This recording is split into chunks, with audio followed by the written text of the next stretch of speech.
since you can see how strong their tanks are. So I took out that anti-tank base, I took out that proto base, I took out that airfield.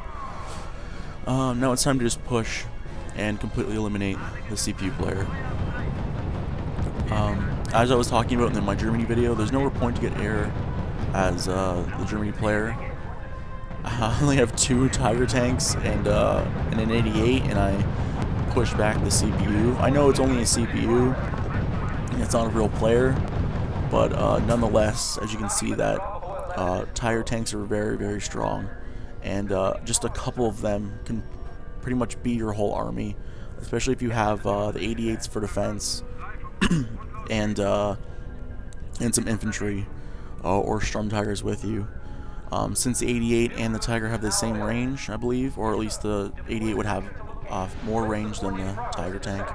I see that he pumped out a T95, and I don't. It says easy if I attack it with my 88s and my 2 Tigers, but I just don't want to mess around with it. I got my shutout working. I don't want to lose a Volkswagen Beetle or any stuff like that. So I'm just like, I'm gonna go airfield.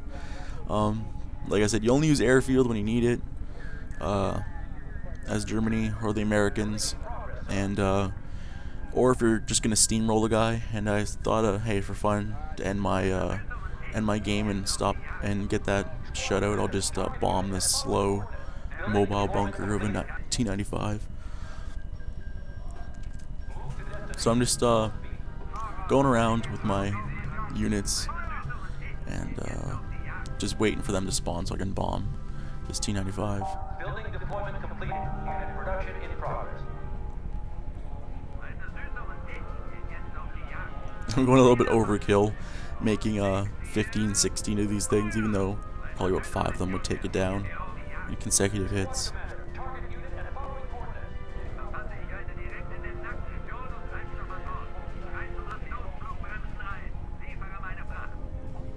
So that's pretty much it. As you see, how I approach the game. Like I said, when I play as Germany, I've gone Tiger tanks. A lot of opponents go Tiger tanks. With the 88 composition, they push. When they push, it's usually successful, especially if you have that recon, because those tanks get that max range and they can eliminate anything in their path. And then once I saw the airfield come up, I immediately had the money. I was saving the money for if anything comes my way. Save the money, then attacked with my Wonder Waffles, but there was no air, so I didn't have to worry about it. And then as soon as I saw that mobile AT, I didn't have to make the Storm Tigers, but I did because it's much more safe play to make the Storm Tigers and artillery shell that advanced AT than to try and one-on-one it with tanks, because obviously there's no point to one-on-one something that is your counter. That's just foolish. You wouldn't do that in anything else, any other video game, so why do it in Ruse? But like I said earlier, as you can see, if you have a successful push going, I would recommend to either tech up or macro up. It's your choice. You can also spam if you want, but I find I'm even a victim, or I even do this myself. I will spam units when I'm ahead to just completely crush that enemy.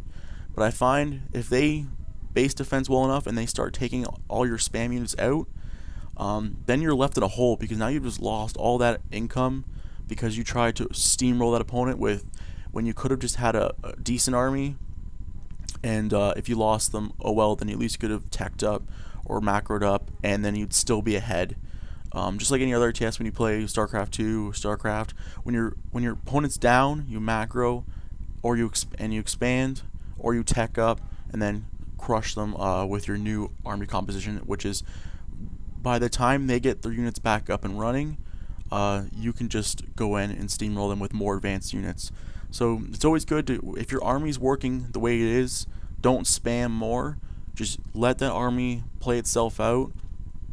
If it's still working, great, you're gonna win the game with just that army.